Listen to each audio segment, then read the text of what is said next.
සියලු දෙනාටම සුබ දවසක් කියලා ප්‍රාර්ථනා කරනවා. ඔයාලා දන්නවා මගේ බබාගේ බර මුලින් හොඳට තියලා දැන් මාස 3ක්ම එයා ආසනීප නිසා එකම බර තමයි තියෙන්නේ. ඊළඟ මාසෙත් මේ විදිහට මේ බරම තුනොත් මගේ බබා අවදානම් තත්ත්වයට වැටෙනවා.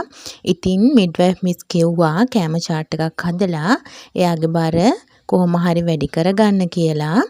ඉතින් මං වගේම බර අඩු බබාලා ඉන්න අම්මලා ඇති. ඉතින් ඔයාලටත් මේක ප්‍රයෝජනයක් වේවි. මගේ බබාට දැන් අවුරුද්දයි මාස 5ක් වෙනවා. මම එක දවසක කෑම දෙන විදිහ තමයි මේ හදලා තියෙන්නේ.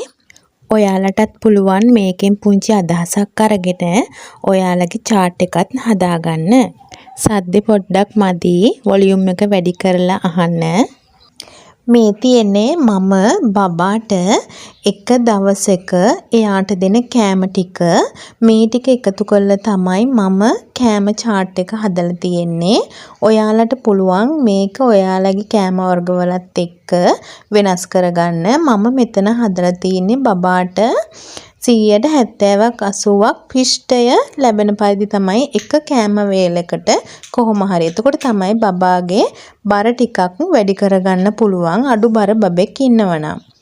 ඒක නිසා මම මෙතනදී උදේට දීලා තියෙනවා බබාට බිත්තර එකක් ඇට වර්ග එකක් සමග. මං එයාට කොහොම හරි ඇටවලක් තියෙන ෆිෂ්ඨය නිසා මං එයාට වැඩිපුර ෆිෂ්ඨය දෙන්න තමයි එක කෑම වේලක් හැදුවේ. මෙතනදී මම ඇට 6ක් 7ක් තමයි අරගෙන තියෙන්නේ.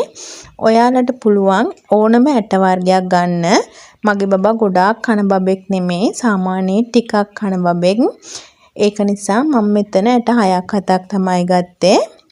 ඔයාලට පුළුවන් මම මෙතන කඩල මුං ඇට කව්පි ඒ ඇට ටික තමයි අරගෙන තියෙන්නේ. තව මෙතෙන්දී මම එයාට සමහරක් දවස්වලට අල භාගයක් එකතු කරනවා. අනිවාර්යෙන් බිත්තරය කොහොම හරි දවසට කවර් කරනවා. ඒ බිත්තරෙත් එක්ක තමයි මම එක්ක කඩල ටිකක්, එක්ක මුං ඇට ටිකක්, එක්ක කව්පි ටිකක්, එක්ක අල භාගයක්. එහෙම තමයි මං බබාගේ උදේ ප්‍රධාන ආහාර වේල හැදුවේ. අනිවාර්යයෙන්ම බටර් මේස හැන්දක් එකතු කරා. ඊට පස්සේ මම බබා නිදි කරවනවා. එයා නිදා ගන්නවා. කෑම කාලා ඉවර වෙලා 9 විතර වෙද්දි වගේ බබා නිදා ගන්නවා. මේ වෙලාව වෙනස් වෙන්න පුළුවන්. බබා කන වෙලාවත් එක්ක ඊට පස්සේ මේ වෙලාව වෙනස් වෙන්න පුළුවන්. ඊට පස්සේ බබා නැගිට්ටට පස්සේ මම එයාට යෝගට් එකක් දෙනවා. ඒ යෝගට් එක මම දෙන්නේ උදේ පාන්දර නැගිටිනකොට යෝගට් එක මම කූල් යන්න අරන් තියෙනවා. එහෙම තියලා තමයි බබාට මම යෝගට් එක දෙන්නේ. ඒකට මම නට්ස් පවුඩර් එකතු කරගන්නවා. නැත්තම් රටින්දි වෙන මොකකටවත් දවසේ එකතු කරේ නැත්තම් ඒකට රටින්දි දෙකක් එකතු කරනවා. ඔයාලට පුළුවන් මීකිරි උනත් දෙන්න. ගොඩක් හොඳයි මීකිරි යෝගට් වලට වැඩිය. තව මෙතනදී ඔයගොල්ලන්ට අමතර ආහාර වලට වෙන කෑම වර්ග එකතු කරගන්නත් පුළුවන්. එතන පිෂ්ඨය වැඩිපුර තියෙන කෑම වේල හදාගන්න පුළුවන්.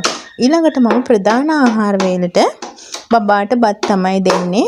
සුවඳල් හාල් මං අරන් තියෙන බබා කන්න නැති හින්දා මම ඒකට අල වර්ගයක් මොන හරි අනිවාර්යෙන් කෑමකට එකතු කරගන්නවා. ඊට පස්සේ ඇට වර්ගයක් එකතු කරගන්නවා.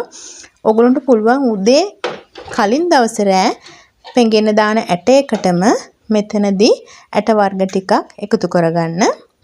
මස් මාළු පීකුදු ඒ මොන හරි එක જાතියක් දානවා. කොළ වර්ගයක් අනිවාර්යෙන් දානවා. බටර් එකතු කරගන්නවා. මම කෑම එක හදන්නේ පොල් කිරි වලින්. මම බබාට කෑම කවලා ඊට පස්සේ මොනවා හරි පළතුරක් මම එයාට දෙනවා. ඊට පස්සේ බබා නිදි කරවනවා. දැන් මෙතනදී බබා නිදි කරන වෙලාව, කෑම කවන වෙලාව, බබා නිදා ගන්න එකත් එක්ක වෙනස් වෙන්න පුළුවන්. ඕගොල්ලෝගේ බබාට අදාළ විදිහට ඕගොල්ලෝ එක හදාගන්න. ඊට පස්සේ මම බබාට අමතර වේලට හවස අමතර වේලට සීරියල් එක දෙනවා. මෙතෙන්දී සීරියල් එකෙන් බබාගේ බර වැඩි කරගන්න පුළුවන්. මේ සීරියල් එක අපිට හදාගන්න පුළුවන් එක එක විදිහට. මම බබාට අනිවාර්යෙන් චීස් කෑල්ලක් දවසට දුන්නා. ඊට පස්සේ ප්‍රධාන වේලට ආයෙ රැට බත් දෙනවා. ප්‍රධාන වේලට අනිවාර්යෙන් රැට බත් දෙන්න. එතකොට බබාගේ බර ටිකක් වැඩි කරගන්න පුළුවන්. බර හදාගත්තට පස්සේ බබාට එක එක කෑම ප්‍රධාන වේලට හඳුන්වලා දෙන්නත් පුළුවන්. මම මෙතනදී බබාට වටු බිත්තරයක් රැට දෙනවා. බත් අනිත් අල වර්ග ඇට වර්ග මස් මාළු පීකුදුලෙන් එකක් කොළ වර්ගයක් ඒව එකතු කරලා බබාට අනිවාර්යෙන් වටු බිත්තරයකුත් එකතු කරා. ඒ කෑම ටික එකතු කරගෙන තමයි මම මෙතන සතියේ දවස් 7 කෑම ටික හදාගෙන තියෙන්නේ. ඔයාලා මතක තියාගන්න බබාට කෑම එක හදනකොට ඒක උදේ පාන්දරින් අම්මා නැගිටලා උදේ පාන්දරින් කෑම එක හදන්න ඕනේ. බබාට කෑම එක රස්නෙන් දෙන්න බෑ. ඒකට මම පුංචි ටිප් එකක් කියන්නම්. බබාට කෑම එක හැදුවට පස්සේ ඔයාලට පරක් වුණොත් එහෙම ඔයාලා ඒකට පිගානකට ඒ කියන්නේ ප්ලාස්ටික් පිගානකට නෙමෙයි ප්ලාස්ටික් පිගාන වලට උණු උණුවේ දෙන්න එපා බබාට කෑම. වීදුරු පිගානකට දාලා බබාගේ කෑම එක නිවෙන්න අරින්න. එහෙම දැම්මහම කෑම එක ඉක්මනට නිවා ගන්න පුළුවන්. ඊට පස්සේ බබාගේ කෑම එක දාන භාජනයේට කෑම එක දාගන්න පුළුවන්. ඊට පස්සේ මම ඔයාලට තව ටිප් එකක් කියන්නම්. බබාලා කෑම කටේ තියන් ඉන්නවනම් මම මෙතනදී බබාට හාල් මැස්සු ටිකක් අපේ ගෙදර හදන පරිප්පු ටිකක් එකතු කරගෙන තියෙනවා. කෑම කටක් කවනකොට මම අරින් චුට්ටිත්තකුත් බබාට පරිප්පු ඩිංගක් එහෙම කටේ තියෙනවා. එයා පරිප්පු ටිකක් කන්න ආසයි. නැත්තම් හාල් මැස්සෙක් එහෙම අතට දෙනවා. තව එයා කන්න කැමති මාළු එහෙම බෙදලා නැත්තම් මම එයාට චීස් කෑල්ලකින් පොඩ්ඩක් කෑම කට කෑවට පස්සේ චීස් කෑල්ලක් දෙනවා. ඒ විදිහට තමයි මම බබාට කෑම කවා ගන්නේ. මොකද එයා කෑම කන්න අකමැති නිසා.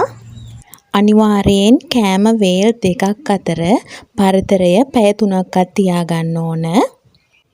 එහෙම නැති වුණොත් අපි බබාට කොච්චර හොඳට කොච්චර පෝෂදායී විදිහට කෑම හැදුවත් වැඩක් නැහැ. බබාට ඒ කෑම කන්න බඩේ ඉඩ නැත්තම් ඒක නිසා අනිවාර්යයෙන්ම පැය 3ක පරතරයක්වත් තියාගෙන බබාට කෑම වේල ටික හදා ගන්න ඕනේ.